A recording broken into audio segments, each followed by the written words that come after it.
What's your name?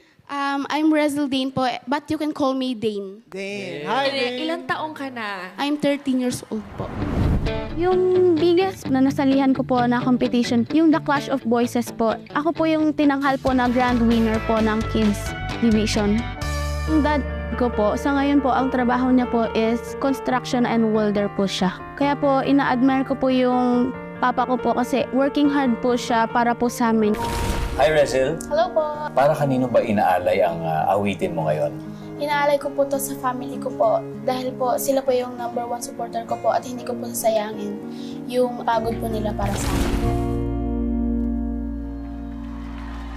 Feeling ko, bukod sa malalim yung boses, malalim din yung napili mong kanta. At you interpreted it so beautifully. You should be proud of yourself.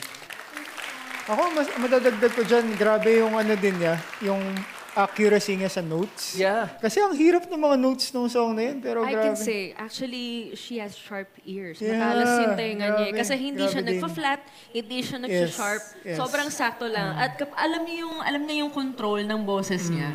Kaya sobrang grabe. Hindi ba ko sa'yo? Grabe Such a din. pro. Pero paano yun? Dalawang coach ang Yun umikot nga eh. para sa'yo. Ben and Ben, tsaka si magkakampi Julie. kami dito ngayon Dito eh. kampi kami dalawa. Ewan ko doon sa... Paano nyo ba i-angkinin to? Ito na ang pagkakataon mo. Mamimili ka sa dalawang coach. Si Coach Julie ba?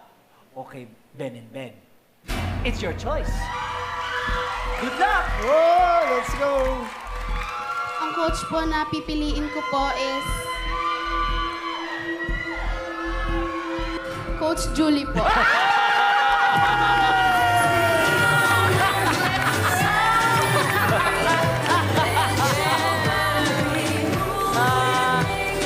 You can see the dresses. Yeah, it's the dress, man. Buti na lang, alam mo, nag-dress ako today. Yeah, bagay. Pili ko lahat ng mga nakadress mapupunta sa team ko. Congratulations. Welcome to Jules Squad. Ganda ng boses mo, grabe. Let's go! Good job,